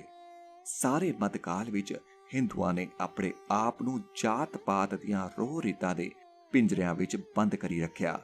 ਉਹ ਇਹ ਆਸ ਰੱਖਦੇ ਸਨ ਕਿ ਇਹ ਪਾਬੰਦੀਆਂ ਸ਼ਾਇਦ ਇਸਲਾਮ ਦੀ ਧਰਮ ਬਦਲੀ ਦੇ ਹੜ ਨੂੰ ਉੱਕਾ ਪੁੱਕਾ ਰੋਕ ਲੈਣਗੀਆਂ। ਇਹ ਤਾਂ ਉਹਨਾਂ ਨੇ ਕੀਤਾ, ਪਰ ਉਹਨਾਂ ਨੂੰ ਇਸ ਨਾਲ ਬਹੁਤ ਨੁਕਸਾਨ ਉਠਾਉਣੇ ਪਏ, ਕਿਉਂਕਿ ਜੋ ਜਾਤ ਪਾਤ ਦੀ ਜਕੜ ਤੇ ਪਾਬੰਦੀ ਦੇ ਕਾਨੂੰਨਾਂ ਦੀ ਕਿਸੇ ਹਿੰਦੂ ਵੱਲੋਂ ਇੱਕ ਵਾਰੀ ਵੀ ਉਲੰਘਣਾ ਹੋ ਜਾਂਦੀ ਸੀ ਤਾਂ ਉਸ ਨੂੰ ਹਮੇਸ਼ਾ ਲਈ ਹਿੰਦੂ ਧਰਮ ਵਿੱਚੋਂ ਖਾਰਜ ਕਰ ਦਿੱਤਾ ਜਾਂਦਾ ਸੀ, ਕਿਉਂਕਿ ਜਿਨ੍ਹਾਂ ਸਮਾਜਿਕ ਕਿਲਿਆਂ ਵਿੱਚ ਹਿੰਦੂ ਕੈਦ ਸਨ, ਉਹਨਾਂ ਵਿੱਚ ਜਾਤ ਪਾਤ ਦੇ ਬੰਦੇਜ ਕਾਰਨ ਵਾਪਸ ਅੰਦਰ ਜਾਣ ਲਈ ਕੋਈ ਰਾਹ ਨਹੀਂ ਸੀ। ਤੀਜਾ ਪ੍ਰਤੀਕਰਮ ਸੀ ਦੇਸ਼ ਭਰ ਵਿੱਚ ਉਹਨਾਂ ਸੰਤਾਂ ਮਹਾਤਮਾਵਾਂ ਦਾ ਉਦੈ ਹੋਣਾ ਜਿਨ੍ਹਾਂ ਨੇ ਮੁਸਲਿਮ ਤੇ ਹਿੰਦੂ ਸੱਭਿਆਚਾਰ ਦੀ ਪਛਾਣ ਦੀ ਬਜਾਏ ਇਹਨਾਂ ਵਿਚਲੇ ਮਤਭੇਦਾਂ ਦੇ ਆਧਾਰ ਤੇ ਆਪਸੀ ਸਮਝ ਤੇ ਗਿਆਨ ਦਾ ਮੁੱਲ ਤਿਆਰ ਕਰਨ ਦੇ ਯਤਨ ਕੀਤੇ। ਰਾਮਾਨੰਦ ਚੈਤਨਿਆ ਨੇ ਅੱਲਾਹ ਤੇ ਰਾਮ ਦੀ ਬੁਨਿਆਦੀ ਪਛਾਣ ਨੂੰ ਉਜਾਗਰ ਕਰਦਿਆਂ ਦਿਲ ਦੀ ਸਵੱਛਤਾ ਤੇ ਸੱਚੀ ਭਗਤੀ ਨੂੰ ਹਿੰਦੂਆਂ ਤੇ ਮੁਸਲਮਾਨਾਂ ਦੋਹਾਂ ਲਈ ਮੁਕਤੀ ਦੇ ਸਹੀ ਮਾਰਗ ਹੋਣ ਉਤੇ ਜ਼ੋਰ ਦਿੱਤਾ। ਪਰ ਜਿਵੇਂ ਕਿ ਹਿੰਦੁਸਤਾਨੀ ਇਤਿਹਾਸ ਦੇ ਸੰਜੀਦਾ ਵਿਦਿਆਰਥੀ ਇਹ ਜਾਣਦੇ ਹਨ ਕਿ ਇਸ ਯਤਨ ਦਾ ਪ੍ਰਭਾਵ ਧਾਰਮਿਕ ਵਿਚਾਰ ਤੇ ਕੋਈ ਬਹੁਤਾ ਵਿਸ਼ੇਸ਼ ਰੂਪ ਵਿੱਚ ਨਹੀਂ ਪਿਆ। ਜਿਹੜਾ ਅਮਲੀ ਪ੍ਰਭਾਵ ਕੋਈ ਪਿਆ ਵੀ ਹੈ, ਉਹ ਛੋਟੇ-ਛੋਟੇ ਫਿਰਕਿਆਂ ਤੱਕ ਹੀ ਸੀਮਿਤ ਸੀ, ਜਿਹੜੇ ਵੀ ਦੇਸ਼ ਭਰ ਵਿੱਚ ਫੈਲੇ ਹੋਏ ਸਨ, ਕਿਉਂਕਿ ਉਹ ਭਾਰਤ ਦੇ ਇਤਿਹਾਸ ਵਿੱਚ ਕੋਈ ਵੀ ਸ਼ਕਤੀਸ਼ਾਲੀ ਰੋਲ ਅਦਾ ਨਹੀਂ ਕਰ ਸਕਦੇ ਸਨ। ਇੱਕ ਸੱਭਿਅ ਸ਼ਹਿਜ਼ਾਦੇ ਦਾਰਾ ਸ਼ਿਕੋ ਨਾਲ ਮਜ਼ਹਬ ਦੇ ਪੱਖੋਂ ਕੱਟੜ ਮਤਸਬੀ ਔਰੰਗਜ਼ੇਬ ਹੱਥੀ ਜੋ ਘਾਤਕ ਦੁਰਘਟਨਾ ਵਾਪਰੀ, ਉਹ ਅਜਿਹੇ ਇੱਕ ਪ੍ਰਤੀਕਰਮ ਦੀ ਸਹੀ ਮਿਸਾਲ ਕਹੀ ਜਾ ਸਕਦੀ ਹੈ ਜਿਸ ਦਾ ਕਿ ਹਿੰਦੂਆਂ ਨੂੰ ਸਾਹਮਣਾ ਕਰਨਾ ਪਿਆ। ਇਸ ਲਈ ਇਹ ਜ਼ਰੂਰੀ ਸੀ ਕਿ ਇੱਕ ਨਵੇਂ ਭਾਵ ਦਾ ਅਤੇ ਸੱਚੇ ਰੂਪ ਵਿੱਚ ਅਸਰਦਾਰ ਪ੍ਰਤੀਕਰਮ ਲਿਆਂਦਾ ਜਾਵੇ। ਇਸ ਕਸੌਟੀ ਤੋਂ ਗੁਰੂ ਨਾਨਕ ਨੇ ਜੋ ਹਿੱਸਾ ਪਾਇਆ, ਉਸ ਦਾ ਬਾਖੂਬੀ ਅੰਦਾਜ਼ਾ ਲਾਇਆ ਜਾ ਸਕਦਾ ਹੈ। ਇਸ ਸੰਬੰਧ ਵਿੱਚ ਵਿਸਤਾਰ ਵਿੱਚ ਜਾਣ ਦੀ ਗੁੰਜਾਇਸ਼ ਨਹੀਂ, ਇਸ ਲਈ ਇਸ ਪ੍ਰਮਾਣ ਦਾ ਸੰਖੇਪ ਜ਼ਿਕਰ ਹੀ ਕੀਤਾ ਜਾਂਦਾ ਹੈ। ਗੁਰੂ ਨਾਨਕ ਨੇ ਇੱਕ ਅਜਿਹਾ ਪ੍ਰਤੀਕਰਮ ਪੈਦਾ ਕੀਤਾ ਜਿਸ ਨੂੰ ਬਾਕੀ ਦੇ ਗੁਰੂ ਸਾਹਿਬਾਨ ਤੇ ਸਿੱਖ ਪੰਥ ਨੇ ਨਿਪੁੰਨ ਬਣਾ ਕੇ ਅਮਲ ਵਿੱਚ ਲਿਆਂਦਾ। ਇਸ ਵਿੱਚ ਉਹ ਸਾਰੇ ਬੁਨਿਆਦੀ ਵਿਚਾਰ ਸਨ ਜਿਹੜੇ ਕਿ ਗੁਰੂ ਨਾਨਕ ਦੇ ਉਪਦੇਸ਼ਾਂ ਵਿੱਚੋਂ ਉਪਜੇ ਸਨ। ਵਿਦੇਸ਼ੀ ਹਮਲੇ ਦਾ ਜੋ ਪਹਿਲਾ ਤੇ ਕੁਦਰਤੀ ਪ੍ਰਤੀਕਰਮ ਸੀ, ਉਹ ਸੀ ਉਸਦਾ ਮੁਕਾਬਲਾ, ਡਟਵਾਂ ਮੁਕਾਬਲਾ। ਇਹ ਗੱਲ ਹਿੰਦੂਆਂ ਵਿੱਚ ਬਿਲਕੁਲ ਹੀ ਖਤਮ ਹੋ ਚੁੱਕੀ ਸੀ, ਜਿਸ ਨੂੰ ਕਿ ਇਸ ਪ੍ਰਤੀਕਰਮ ਦੇ ਮੁੜ ਕੇ ਬਹਾਲ ਕਰਕੇ ਅਧਿਆਤਮਕ ਬੁਨਿਆਦਾਂ ਰਾਹੀਂ ਪੱਕਿਆ ਕਰ ਦਿੱਤਾ ਸੀ। ਬਾਬਰ ਬਾਣੀ ਵਿੱਚ ਗੁਰੂ ਨਾਨਕ ਦੇਵ ਜੀ ਨੇ ਘੱਟ ਤੋਂ ਘੱਟ ਸ਼ਬਦਾਂ ਵਿੱਚ 2 ਨਵੇਂ ਖਿਆਲ ਪੇਸ਼ ਕੀਤੇ ਹਨ, ਜਿਹੜੇ ਕਿ ਕਿਸੇ ਵੀ ਸਥਿਤੀ ਪ੍ਰਤੀ ਮਨੁੱਖ ਦੇ ਪ੍ਰਤੀ ਕਰਮ ਦੀ ਬੁਨਿਆਦ ਹੋਣੇ ਚਾਹੀਦੇ ਹਨ। ਪਹਿਲਾ ਵਿਚਾਰ ਇਹ ਹੈ ਕਿ ਜਿੰਨਾ ਚਿਰ ਤੱਕ ਬੁਰਾਈ ਦਾ ਟਾਕਰਾ ਨਾ ਕੀਤਾ ਜਾਵੇ, ਉਹ ਵੱਧਦੀ ਹੀ ਜਾਂਦੀ ਹੈ ਤੇ ਆਪਣੇ ਆਪ ਖਤਮ ਨਹੀਂ ਹੁੰਦੀ। ਤਕਰੀਬਨ ਹਰ ਇੱਕ ਬਾਅਮਲ ਮਨੋਰਥ ਲਈ ਇਹ ਗੱਲ ਸੱਚੀ ਹੀ ਹੈ। ਇਸ ਲਈ ਬੁਰਾਈ ਦਾ ਮਨੁੱਖੀ ਯਤਨਾਂ ਨਾਲ ਮੁਕਾਬਲਾ ਕਰਨਾ ਚਾਹੀਦਾ ਹੈ ਅਤੇ ਪਰਮਾਤਮਾ ਦੀ ਸਹਾਇਤਾ ਨਾਲ ਉਸਦਾ ਵਿਨਾਸ਼ ਕਰ ਦੇਣਾ ਚਾਹੀਦਾ ਹੈ।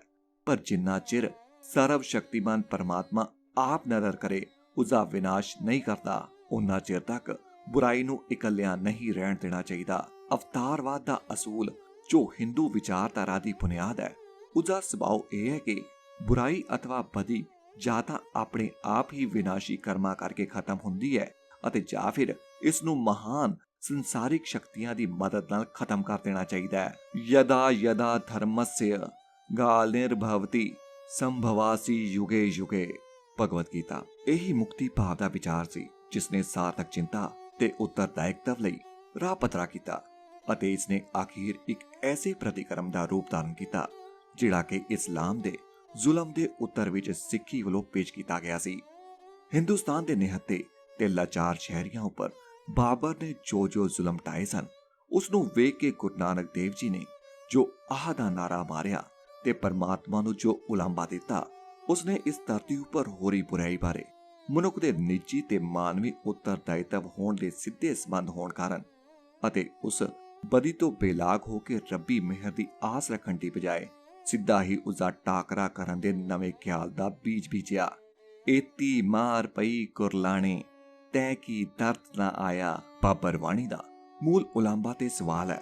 ਇਸ ਬੀਜ ਨੇ ਹਿੰਦੁਸਤਾਨ ਵਿੱਚ ਇਸਲਾਮ ਦੇ ਜ਼ੁਲਮ ਪ੍ਰਤੀ ਸਿੱਖ ਸਮਾਜ ਦੇ ਸਮੁੱਚੇ ਰਵੱਈਏ ਨੂੰ ਹੀ ਬਦਲ ਕੇ ਰੱਖ ਦਿੱਤਾ।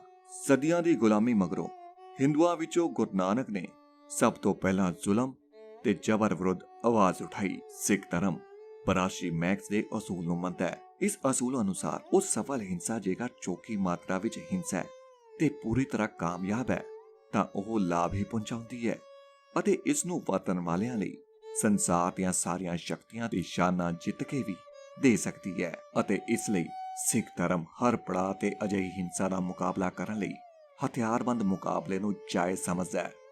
ਸਿੱਖ ਧਰਮ ਬਰਾਸੀ ਮੈਕਸ ਦੇ ਇਹਨਾਂ ਉਪਦੇਸ਼ਾਂ ਤੋਂ ਵੀ ਜਾਣੂ ਹੈ ਕਿ ਸਫਲ ਹਿੰਸਾ ਹਮੇਸ਼ਾ ਇਖਲਾਕ ਦੇ ਭੇਖ ਵਿੱਚ ਆਪਣੇ ਆਪ ਨੂੰ ਢੱਕ ਸਕਦੀ ਹੈ ਅਤੇ ਇਸ ਲਈ ਇਹ ਕਿਸੇ ਬੇਰੋਕ ਤਰੀਕੇ ਦੀ ਆਗਿਆ ਨਹੀਂ ਦਿੰਦਾ। ਇਸ ਸਿਲਸਿਲੇ ਵਿੱਚ ਗੁਰੂ ਨਾਨਕ ਨੇ ਸਰੀਰਕ ਟਾਕਰੇ ਵਾਲੇ ਪਹਿਲੇ ਪ੍ਰਤੀਕਰਮ ਅਤੇ ਹਿੰਦੂਆਂ ਅਤੇ ਮੁਸਲਮਾਨਾਂ ਦੇ ਵਿਰੋਧੀ ਸੱਭਿਆਚਾਰਾਂ ਵਿਚਕਾਰ ਸਾਂਝੀ ਪਛਾਣ ਦੇ ਅਵਿਸ਼ਕਾਰ ਵਾਲੇ ਤੀਜੇ ਪ੍ਰਤੀਕਰਮ ਦਾ ਸੁਮੇਲ ਕਰਕੇ ਚੌਥੇ ਪ੍ਰਤੀਕਰਮ ਨੂੰ ਪ੍ਰਚਲਿਤ ਕੀਤਾ, ਜੋ ਕਿ ਇਤਿਹਾਸਿਕ ਤੌਰ ਤੇ ਪ੍ਰਭਾਵਸ਼ਾਲੀ ਸਿੱਧ ਹੋਇਆ। ਆਰਨਲਡ ਟੇਨ ਵੀ ਲਿਖਦਾ ਹੈ, ਉਹਨਾਂ ਦਾ ਮੁੱਖ ਮਿਲਣ ਸਥਾਨ ਭਾਰਤ ਰਿਹਾ, ਜਿੱਥੇ ਕਿ ਇਸਲਾਮ ਹਿੰਦੂ ਧਰਮ ਉੱਪਰ ਹਿੰਸਕ ਤੌਰ ਤੇ ਛਾਇਆ ਹੈ। ਸਮੁੱਚੇ ਤੌਰ ਤੇ ਭਾਰਤੀ ਧਰਤੀ ਉੱਪਰ ਇਹਨਾਂ ਦੋਹਾਂ ਮਹਾਨ ਸੱਭਿਆਚਾਰਾਂ ਵਿਚਕਾਰ ਸਬੰਧਾਂ ਦੀ ਕਹਾਣੀ ਪਰਸਪਰ ਬੇਸਮਝੀ ਅਤੇ ਮਾਰ-ਧਾੜ ਦੀ ਇੱਕ ਦੁਖਾਵੀ ਗਾਥਾ ਹੀ ਰਹੀ ਹੈ। ਸਹੀ ਤੌਰ ਤੇ ਸਿੱਖ ਧਰਮ ਨੂੰ ਹਿੰਦੂ ਮੁਸਲਮਾਨ ਧਰਮ ਦਾ ਇੱਕ ਸਾਂਝਾ ਪੰਥ ਬਿਆਨਿਆ ਜਾਣਾ ਚਾਹੀਦਾ ਹੈ। ਇਸ ਇਤਿਹਾਸਿਕ ਹਿੰਦੂ ਮੁਸਲਿਮ ਦੁਫੇੜ ਦੇ ਉੱਪਰ ਜੋ ਕਿ ਸਾਂਝਾ ਤੇ ਗੂੜਾ ਸਮੇਲ ਦਾ ਭਾਵ ਹੈ, ਉਸ ਨੂੰ ਉਜਾਗਰ ਕਰਨਾ ਇੱਕ ਬੜੀ ਵੱਡੀ ਪਵਿੱਤਰ ਆਤਮਿਕ ਸਫਲਤਾ ਕਹੀ ਜਾ ਸਕਦੀ ਹੈ, ਜਿਸ ਉੱਤੇ ਆਪਣੇ ਨਵੇਂ ਧਾਰਮਿਕ ਆਚਰਣ ਤੇ ਨਵੀਂ ਹੋਂਦ ਕਾਰਨ ਸਿੱਖਾਂ ਨੂੰ ਗਰਵ ਹੋ ਸਕਦਾ ਹੈ। ਆਪਣੇ ਸਮੇਂ ਦੀ ਇਸ ਬੁਨਿਆਦੀ ਸਮੱਸਿਆ ਦੇ ਹੱਲ ਪ੍ਰਤੀ ਗੁਰੂ ਨਾਨਕ ਨੇ ਜੋ ਹਿੱਸਾ ਪਾਇਆ, ਉਸ ਦਾ ਅਨੁਮਾਨ ਆਧੁਨਿਕ ਹਿੰਦੂ ਨਿਰਣੇ ਤੋਂ ਵੀ ਲਿਆ ਜਾ ਸਕਦਾ ਹੈ। ਉਹਨਾਂ ਯਾਨੀ ਕਿ ਗੁਰੂ ਨਾਨਕ ਨੇ ਆਪਣੇ ਆਪ ਨੂੰ ਉਸ ਸਮੇਂ ਦੇ ਫਿਰਕੂ ਧਰਮਾਂ ਦੀ ਸੰਗਤ ਤੋਂ ਦੂਰ ਹੀ ਰੱਖਿਆ ਅਤੇ ਭਾਵੇਂ ਪਰਮਾਤਮਾ ਪ੍ਰਤੀ ਉਹਨਾਂ ਦੀ ਪਹੁੰਚ ਪ੍ਰੇਮ ਭਗਤੀ ਵਾਲੀ ਹੀ ਸੀ, ਪਰ ਉਹ ਫਿਰ ਵੀ ਉਹਨਾਂ ਨੇ ਵੈਸ਼ਨਵਵਾਦ ਜਾਂ ਕਿਸੇ ਹੋਰ ਫਿਰਕੇ ਦੇ ਚਿੰਨਵਾਦਾਂ ਨੂੰ ਨਹੀਂ ਅਪਣਾਇਆ।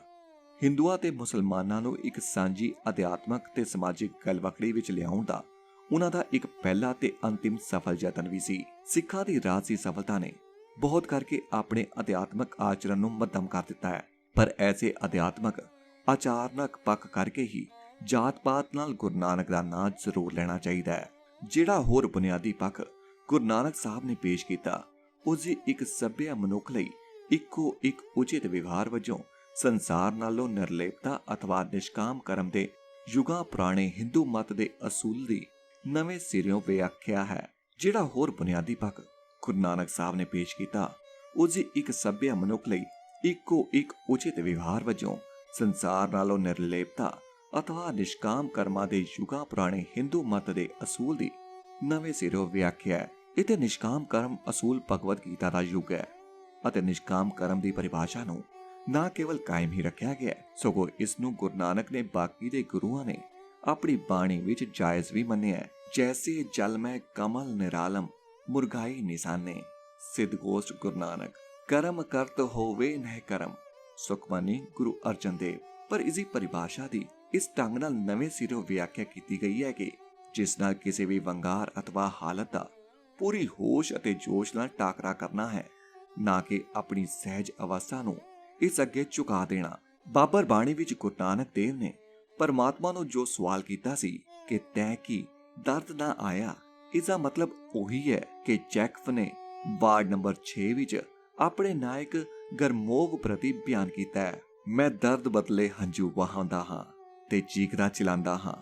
ਨੀਚਤਾ ਬਦਲੇ ਕ੍ਰੋਧ ਆਉਂਦਾ ਹੈ, ਦੁਸ਼ਟਤਾ ਦਾ ਸ਼ਿਕਾਰ ਹੋਇਆ ਘ੍ਰਿਣਾ ਕਰਨ ਲੱਗ ਪੈਂਦਾ ਹਾਂ ਤੇ ਮੇਰੇ ਵਿਚਾਰ ਵਿੱਚ ਇਹੀ ਜੀਵਨ ਹੈ।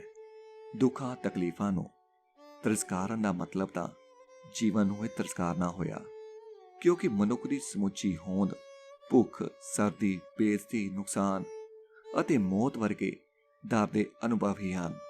ਸੋ ਉਹਨਾਂ ਲੋਕਾਂ ਦਾ ਜਿਨ੍ਹਾਂ ਨੇ ਗੁਰੂ ਨਾਨਕ ਨੂੰ ਸਵੀਕਾਰ ਕੀਤਾ, ਹਿੰਦੂ ਨਸਲ ਦੀਆਂ ਕੁਝ ਬੁਨਿਆਦੀ ਗੱਲਾਂ ਦੀ ਸੱਚਾਈ ਦੇ ਪੱਖੋਂ ਪੁਨਰ ਵਿਆਖਿਆ ਕਰਕੇ ਹਿੰਦੂ ਜੀਵਨ ਹੀ ਨਵੇਂ ਰੂਪ ਵਿੱਚ ਬਦਲ ਕੇ ਰੱਖ ਦਿੱਤਾ ਗਿਆ।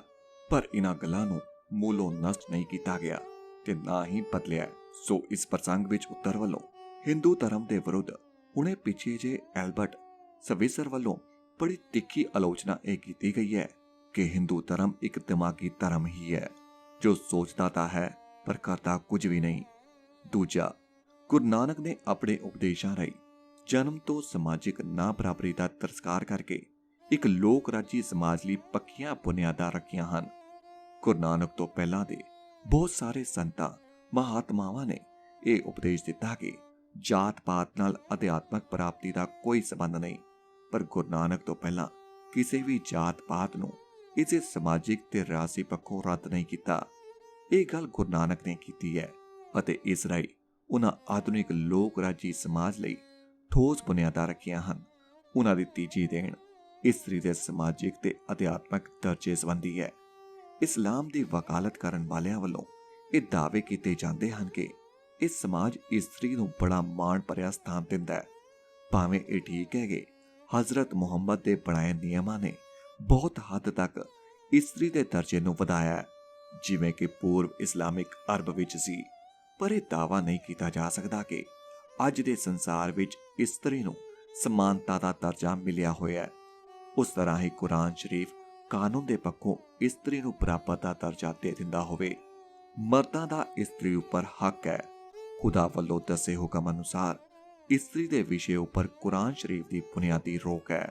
ਸਾਡੇ ਆਪਣੇ ਸੱਭਿਆਚਾਰ ਵਿੱਚ ਹਿੰਦੂ ਧਰਮ ਵਿੱਚ ਇਸਤਰੀ ਦਾ ਬੜਾ ਹੀ ਸਤਿਕਾਰ ਕੀਤਾ ਗਿਆ ਹੈ, ਪਰ ਹਿੰਦੂ ਧਰਮ ਦਾ ਕੋਈ ਸੰਜੀਦਾ ਵਿਦਿਆਰਥੀ ਇਹ ਦਾਅਵਾ ਨਹੀਂ ਕਰੇਗਾ ਕਿ ਆਧੁਨਿਕ ਭਾਵ ਅਨੁਸਾਰ ਮਰਦ ਤੇ ਇਸਤਰੀ ਵਿਚਕਾਰ ਬਰਾਬਰੀ ਹਿੰਦੂ ਧਰਮ ਦੀ ਬੁਨਿਆਦੀ ਸ਼ਰਤ ਹੈ। ਰਿਗਵੇਦ ਵਿੱਚ ਵੀ ਇੱਕ ਗੱਲ ਇੱਕ ਭਜਨ ਵਿੱਚ ਦਰਜ ਹੈ ਕਿ ਸੰਸਾਰੀ ਪੁਨਰਵਾਸ ਇਸ ਸੰਬੰਧੀ ਕੋਸ਼ਿਸ਼ ਤਾਂ ਕਰਦਾ ਹੈ, ਪਰ ਅਪਸਰਾ ਉਰਵਸੀ ਨੂੰ ਆਪਣੇ ਨਾਲ ਰਹਿਣ ਲਈ ਪ੍ਰੇਮ ਵਿੱਚ ਅਸਫਲ ਹੋ ਜਾਂਦਾ ਹੈ। ਪਰ ਚੰਚਲ ਇਸਤਰੀ ਲਈ ਸਵਰਗ ਦੀ ਖਿੱਚ ਹੀ ਬਹੁਤ ਜ਼ਿਆਦਾ ਹੈ। ਵੇਦ ਬਾਣੀ ਵਿੱਚ ਉਰਵਸੀ ਵੱਲੋਂ ਆਪਣੇ ਪ੍ਰੀਤਮ ਨੂੰ ਵਿਦਾ ਹੋਣ ਲੱਗਿਆਂ ਇਹ ਸ਼ਬਦ ਕਹੇ ਗਏ ਹਨ, ਪੁਨਰਵਾਸ ਮਰੋ ਨਹੀਂ, ਵਿਨਾਸ਼ ਨਾ ਹੋਵੇ, ਹਥਿਆਰੇ ਬਗਿਆੜ ਤੈਨੂੰ ਖਾ ਨਾ ਜਾਣ। ਇਸਤਰੀਆਂ ਦੀ ਮਿੱਤਰਤਾ ਕਦੀ ਵੀ ਪੱਕੀ ਨਹੀਂ ਹੁੰਦੀ, ਕਿਉਂਕਿ ਉਹ ਦਿਲੋਂ ਲੱਕੜ ਬੱਗੀਆਂ ਹੁੰਦੀਆਂ ਹਨ। ਇਹ ਗੱਲ ਕਿ ਇਸਤਰੀਆਂ ਸ਼ਕਤੀਆਂ ਦੇ ਪੱਖੋਂ ਮਰਦ ਤੋਂ ਕਮਜ਼ੋਰ ਹੁੰਦੀਆਂ ਹਨ ਇੱਕ ਵੈਦਿਕ ਅਸੂਲ ਹੈ। ਮਾਨਵ ਧਰਮ ਸ਼ਾਸਤਰ ਵਿੱਚ ਇਸਤਰੀਆਂ ਦਾ ਜ਼ਿਕਰ ਬੜੀ ਕੋਮਲਤਾ ਤੇ ਸਤਿਕਾਰ ਨਾਲ ਕੀਤਾ ਗਿਆ ਹੈ। ਯਾਤਰਾ ਭਾਰਿਆ ਭੁਜੰਡੇ ਰਮਤਾ ਤਰਤਾ ਦੇਵਤਾਹ। ਪਰ ਇਸ ਪ੍ਰਾਚੀਨ ਅਸੂਲ ਤਥਾ ਕਰਮ ਦੇ ਅਮਲੀ ਪ੍ਰਸੰਗ ਵਿੱਚ ਇੱਕ ਇਸਤਰੀ ਦਾ ਦਰਜਾ ਮਰਦ ਤੋਂ 3 ਗੁਣਾ ਹਮੇਸ਼ਾ ਲਈ ਨੀਵਾਂ ਹੋਣ ਦਾ ਹੀ ਹੈ। ਜਿਵੇਂ ਕਿ ਚੀਨੀ ਕਨਫਿਊਸੀਅਸ ਦਾ ਸੱਭਿਆਚਾਰ ਵਿੱਚ ਇਸੇ ਤਰ੍ਹਾਂ ਦਾ ਹੀ ਮਿਲਦਾ ਜੁਲਦਾ ਵਿਚਾਰ ਤਾਮ ਤਾਂਗ ਦੱਸਿਆ ਗਿਆ ਹੈ, ਜਿਸ ਦਾ ਮਤਲਬ ਹੈ ਇਸਤਰੀਆਂ ਦੀਆਂ 3 ਮਾਤ-ਹਿਤੀ ਕਿਸਮਾਂ ਹਨ। ਇਸ ਅਨੁਸਾਰ ਇੱਕ ਮਰਦ ਪ੍ਰਧਾਨ ਸਮਾਜ ਵਿੱਚ ਇਸਤਰੀ ਨੂੰ ਆਪਣੇ ਵਿਆਹ ਤੋਂ ਪਹਿਲਾਂ ਆਪਣੇ ਪਿਤਾ ਦੇ ਅਧੀਨ ਰਹਿਣਾ ਚਾਹੀਦਾ ਹੈ, ਵਿਆਹ ਤੋਂ ਪਿੱਛੋਂ ਪਤੀ ਦੇ ਅਤੇ ਵਿਧਵਾ ਹੋਣ ਤੇ ਆਪਣੇ ਬੱਚਿਆਂ ਦੇ ਅਧੀਨ ਰਹਿਣਾ ਚਾਹੀਦਾ ਹੈ। ਬੌਧੀ ਵਿਚਾਰ ਵਿੱਚ ਇਸਤਰੀ ਦੇ ਦਰਜੇ ਵਿੱਚ ਕੋਈ ਸੁਧਾਰ ਨਹੀਂ ਕੀਤਾ ਗਿਆ। ਉਹ ਪਰਮਾਤਮਾ ਅਸੀਂ ਇਸਤਰੀ ਜਾਤੀ ਨਾਲ ਕਿਵੇਂ ਵਿਵਹਾਰ ਕਰੀਏ? ਆਨੰਦ ਤੁਸੀਂ ਉਹਨਾਂ ਨੂੰ ਨਾ ਵੇਖੋ, ਪਰ ਜੇਕਰ ਅਸੀਂ ਉਹਨਾਂ ਨੂੰ ਵੇਖ ਲੈਂਦੇ ਹਾਂ ਤਾਂ ਸਾਨੂੰ ਕੀ ਕਰਨਾ ਚਾਹੀਦਾ ਹੈ? ਬੋਲਣ ਤੋਂ ਗੁਰੇਜ਼ ਕਰੋ, ਪਰ ਜੇਕਰ ਉਹ ਸਾਡੇ ਨਾਲ ਗੱਲਾਂ ਕਰਦੀਆਂ ਹਨ ਤਾਂ ਸਾਨੂੰ ਕੀ ਕਰਨਾ ਚਾਹੀਦਾ ਹੈ? ਪਰੇ ਪਰੇ ਰਹੋ, ਜਦੋਂ ਆਨੰਦ ਨੇ ਆਪਣੇ ਸਵਾਮੀ ਕੋਲੋਂ ਇਸਤਰੀ ਦਾ ਸੰਗ ਵਿੱਚ ਪ੍ਰਵੇਸ਼ ਕਰਨ ਦਾ ਹੱਕ ਪ੍ਰਾਪਤ ਕਰ ਲਿਆ ਤਾਂ ਭਗਵਾਨ ਬੁੱਧ ਨੇ ਕਿਹਾ, ਆਨੰਦ, ਜੇਕਰ ਇਸਤਰੀ ਨੇ ਉਸ ਪੰਥ ਵਿੱਚ ਦਾਖਲ ਹੋਣ ਦੀ ਆਗਿਆ ਪ੍ਰਾਪਤ ਨਾ ਕੀਤੀ ਹੁੰਦੀ ਤਾਂ ਇਹ ਚੰਗਾ ਧਰਮ ਬਹੁਤ ਚਿਰ ਚੱਲਦਾ, ਤਾਂ ਪਵਿੱਤਰ ਕਾਨੂੰਨ 1000 ਸਾਲ ਲਈ ਕਾਇਮ ਰਹਿੰਦਾ, ਪਰ ਹੁਣ ਇਹ ਸਿਰਫ 500 ਸਾਲ ਤੱਕ ਕਾਇਮ ਰਹੇਗਾ। ਇਹ ਗੁਰੂ ਨਾਨਕ ਸਾਹਿਬ ਹੀ ਸਨ ਜਿਨ੍ਹਾਂ ਨੇ ਪਹਿਲੀ ਵਾਰ ਦੇਸ਼ ਦੇ ਇਤਿਹਾਸ ਵਿੱਚ, ਦੁਨੀਆ ਦੇ ਇਤਿਹਾਸ ਵਿੱਚ ਵੀ ਪਹਿਲੀ ਵਾਰ ਇਹ ਆਵਾਜ਼ ਬੁਲੰਦ ਕੀਤੀ ਕਿ ਉਨਾ ਚਿਰ ਤੱਕ ਚੰਗਾ ਲੋਕ ਰਾਜੀ ਸੱਭਿਆਚਾਰ ਕਾਇਮ ਨਹੀਂ ਹੋ ਸਕਦਾ ਜਦ ਤੱਕ ਕਿ ਇਸਤਰੀ ਨੂੰ ਮਰਦ ਦੇ ਬਰਾਬਰ ਪੂਰਾ ਦਰਜਾ ਤੇ ਹੱਕ ਨਾ ਦਿੱਤਾ ਜਾਵੇ।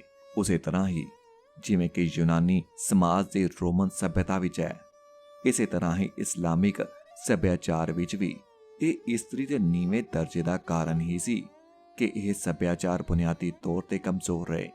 ਇਸੇ ਤਰ੍ਹਾਂ ਹੀ ਹਿੰਦੂ ਸਮਾਜ ਵਿਚਲੇ ਸਮਾਜਿਕ ਢਾਂਚੇ ਦੀ ਸਭ ਤੋਂ ਕਮਜ਼ੋਰ ਕੜੀ ਇਸਤਰੀਆਂ ਦਾ ਨੀਵਾਂ ਦਰਜਾ ਹੀ ਸੀ, ਅਤੇ ਇਹ ਕਮਜ਼ੋਰੀ ਗੁਰੂ ਨਾਨਕ ਦੇਵ ਜੀ ਨੇ ਮਰਦ ਤੇ ਇਸਤਰੀ ਦੇ ਬਰਾਬਰ ਦੇ ਦਰਜੇ ਦੇ ਬੁਨਿਆਦੀ ਅਸੂਲ ਬਾਰੇ ਇੱਕ ਸਿੱਧਾ ਸਾਦਾ ਸਵਾਲ ਪਾ ਕੇ ਦੂਰ ਕਰ ਦਿੱਤਾ। ਸੋ ਕਿਉਂ ਮੰਦਾ ਆਖੀਐ ਜਿਤ ਜਮਹਿ ਰਾਜਾਨ। ਇਹੋ ਜਿਹੀਆਂ ਸਨ ਗੁਰੂ ਨਾਨਕ ਸਾਹਿਬ ਦੀਆਂ ਦੇਣਾ, ਜਿਨ੍ਹਾਂ ਦੀ ਯਾਦ ਅਸੀਂ ਰਸਮੀ ਤੌਰ ਤੇ ਮਨਾਉਂਦੇ ਰਹਿੰਦੇ ਹਾਂ। ਇਹ ਉਹੀ ਮਹਾਂਪੁਰਸ਼ ਸੀ ਜਿਸ ਦੇ ਉਪਦੇਸ਼ ਨੇ ਇੱਕ ਅਜਿਹੇ ਧਰਮ ਨੂੰ ਜਨਮ ਦਿੱਤਾ ਜੋ ਕਿ ਇੱਕ ਖਾਸ ਸਿਫਤ ਵਾਲਾ ਹੈ, ਕਿਉਂਕਿ ਇਸ ਨੇ ਨਾ ਕੇਵਲ ਇੱਕ ਰਾਜਸੀ ਸਮਾਜ ਦੀ ਸਿਰਜਣਾ ਹੀ ਕੀਤੀ ਹੈ, ਸਗੋਂ ਅਜਿਹੇ ਵਿਲੱਖਣ ਰਿਵਾਜ ਵੀ ਹੋਂਦ ਵਿੱਚ ਲਿਆਂਦੇ ਹਨ ਕਿ ਜੋ ਇਸ ਦਾ ਪਾਲਣਾ ਕਰਦੇ ਹਨ ਉਹ ਇੱਕ ਨਿਆਰੇ ਫਿਰਕੇ ਵਾਲੇ ਹਨ। ਆਪਣੇ ਉਪਦੇਸ਼ਾਂ ਰਾਹੀਂ ਗੁਰੂ ਨਾਨਕ ਦੇਵ ਨੇ ਨਾ ਕੇਵਲ ਇੱਕ ਰਾਜਸੀ ਕੌਮ ਦੀ ਹੀ ਸਿਰਜਣਾ ਕੀਤੀ, ਸਗੋਂ ਇਸ ਤੋਂ ਉਜੇ ਕਿ ਭਾਰਤ ਦੇ ਇਤਿਹਾਸ ਵਿੱਚ ਪਹਿਲੀ ਵਾਰ ਸ਼ਬਦ ਪੰਜਾਬ ਇੱਕ ਅਡਰੇ ਰਾਜਸੀ ਖੇਤਰ ਦੇ ਨਾਂ ਨਾਲ ਉਭਰਿਆ ਹੈ। ਗੁਰੂ ਨਾਨਕ ਤੋਂ ਪਹਿਲਾਂ ਪੰਜਾਬ ਦੇ ਸ਼ਬਦ ਦਾ ਜ਼ਿਕਰ ਸੰਸਾਰ ਦੇ ਕਿਸੇ ਲਿਖਤੀ ਰਿਕਾਰਡ ਵਿੱਚ ਨਹੀਂ ਆਉਂਦਾ। ਇਹ ਪੰਜਾਬ ਗੁਰੂ ਗੋਬਿੰਦ ਸਿੰਘ ਤੋਂ 100 ਕੁ ਸਾਲ ਮਗਰੋਂ ਆਪਣੀਆਂ ਸਿਆਸੀ ਸਰਹੱਦਾਂ ਰਾਹੀਂ ਪਿਸ਼ਾਵਰ ਤੋਂ ਪਾਣੀਪਤ ਅਤੇ ਗਿਲਗਿਤ ਤੋਂ ਸਿਪਤੀ ਤੱਕ ਫੈਲਿਆ। ਇਸ ਦੇ ਨਾਲ ਇੱਕ ਨਵੀਂ ਤੇ ਮੁਕੰਮਲ ਬੋਲੀ ਪੰਜਾਬੀ ਨੇ ਇੱਕ ਸਾਹਿਤਕ ਦਰਜਾ ਪ੍ਰਾਪਤ ਕੀਤਾ ਜੋ ਕਿ ਕਲਾਤਮਕ ਨਿਪੁੰਨਤਾ ਅਤੇ ਸ਼ਬਦ ਕੋਸ਼ ਦੇ ਸੋਮਿਆਂ ਦੇ ਕਾਰਨ ਹੋਰ ਇੰਡੋ ਆਰੀਅਨ ਭਾਸ਼ਾਵਾਂ ਵਿੱਚੋਂ ਸਭ ਤੋਂ ਅਮੀਰ ਹੈ। ਭਾਰਤ ਦੇ ਲਿਖਤੀ ਇਤਿਹਾਸ ਵਿੱਚ ਪਹਿਲੀ ਵਾਰ ਕੁਦਰਤੀ ਹਮਲਿਆਂ ਤੇ ਬਾਹਰੋਂ ਆਉਣ ਵਾਲਿਆਂ ਦਾ ਰੁਖ ਉੱਤਰ ਪੱਛਮ ਤੋਂ ਦੱਖਣ ਪੂਰਬ ਦੀ ਥਾਂ ਦੱਖਣ ਪੂਰਬ ਤੋਂ ਉੱਤਰ ਪੱਛਮ ਵੱਲ ਮੋੜ ਦਿੱਤਾ ਗਿਆ ਅਤੇ 19ਵੀਂ ਸਦੀ ਵਿੱਚ ਕਾਬਲ ਤੇ ਗਜਨੀ ਦੀਆਂ ਗਲੀਆਂ ਵਿੱਚ ਇਸ ਤਬਦੀਲੀ ਦੇ ਸਬੂਤ ਵਜੋਂ ਸਤਿ ਸ਼੍ਰੀ ਅਕਾਲ ਦੇ ਜੰਗੀ ਜੈਕਾਰੇ ਗੂੰਜਦੇ ਸੁਣੇ ਗਏ ਅਤੇ ਮਹਿਮੂਦ ਗਜਨੀ 11ਵੀਂ ਸਦੀ ਵਿੱਚ ਸੋਮਨਾਥ ਦੇ ਮੰਦਰ ਦੇ ਸੰਦਲ ਦੀ ਲੜਕੀ ਦੇ ਜੋ ਦਰਵਾਜ਼ੇ ਪੁੱਟ ਕੇ ਲੈ ਗਿਆ ਸੀ, ਉਹੀ 1846 ਵਿੱਚ ਗਜ਼ਨੀ ਤੋਂ ਲਿਆ ਕੇ ਮੁੜ ਕੇ ਸੋਮਨਾਥ ਦੇ ਮੰਦਰ ਤੇ ਚੜਵਾ ਦਿੱਤੇ ਗਏ। ਅੰਤ ਵਿੱਚ ਇਹ ਕਹਿਣਾ ਜ਼ਰੂਰੀ ਹੈ ਕਿ ਇੱਕ ਨਵੀਂ ਕਿਸਮ ਦਾ ਮਨੁੱਖ ਹੋਂਦ ਵਿੱਚ ਲਿਆਂਦਾ ਗਿਆ ਹੈ, ਜਿਸ ਬਾਰੇ ਆਰਨਲਡ ਟੋਇਨ ਵੀ ਆਪਣੀ ਰਚਨਾ ਈਸਟ ਟੂ ਵੈਸਟ ਜੋ 1962 ਵਿੱਚ ਛਪੀ ਹੈ ਵਿੱਚ ਕਹਿੰਦਾ ਹੈ, ਜੇਕਰ ਮਨੁੱਖ ਨਸਲ ਆਪਣੀ ਅਗਿਆਨਤਾ ਕਾਰਨ ਬਚ ਵੀ ਗਈ ਤਾਂ ਇਸ ਧਰਤੀ ਉੱਪਰ ਸਿੱਖ ਯਕੀਨੀ ਤੌਰ ਉਤੇ ਤਕੜੇ, ਸਖਰ ਅਤੇ ਸਮੇਂ ਦੇ ਨਾਲ ਜੀਵਨ ਮੰਨਣ ਵਾਲੇ ਇਨਸਾਨ ਹੋਣਗੇ। ਅਕਾਲ ਚੈਨਲ ਦੇ YouTube ਚੈਨਲ ਅਕਾਲ ਆਡੀਓ ਬੁੱਕਸ ਤੇ ਤੁਸੀਂ ਸੁਣ ਰਹੇ ਸੀ ਲੇਖਕ ਸਰਦਾਰ ਕਪੂਰ ਸਿੰਘ ਜੀ ਦੀ ਲਿਖੀ ਹੋਈ ਕਿਤਾਬ ਗੁਰੂ ਗੋਬਿੰਦ ਸਿੰਘ ਜੀ ਦੀ ਵਿਸਾਖੀ ਦਾ ਤੀਜਾ ਅਧਿਆਇ ਗੁਰੂ ਨਾਨਕ ਦਾ ਜੀਵਨ ਤੇ ਪ੍ਰਾਪਤੀਆਂ। YouTube ਚੈਨਲ ਅਕਾਲ ਆਡੀਓ ਬੁੱਕਸ ਤੇ ਹੁਣ ਜਲਦੀ ਹੀ ਲੈ ਕੇ ਆਵਾਂਗੇ ਇਸੇ ਕਿਤਾਬ ਦਾ ਅਗਲਾ ਅਧਿਆਇ, ਜਿਸ ਦਾ ਨਾਮ ਹੈ ਕੁਦਰਤ ਦਾ ਸੰਕਲਪ। ਤਦ ਤੱਕ ਲਈ ਮੈਨੂੰ ਸੰਦੀਪ ਸਿੰਘ ਨੂੰ ਦਿਓ ਇਜਾਜ਼ਤ। ਵਾਹਿਗੁਰੂ ਜੀ ਕਾ ਖਾਲਸਾ, ਵਾਹਿਗੁਰੂ ਜੀ ਕੀ ਫਤਿਹ।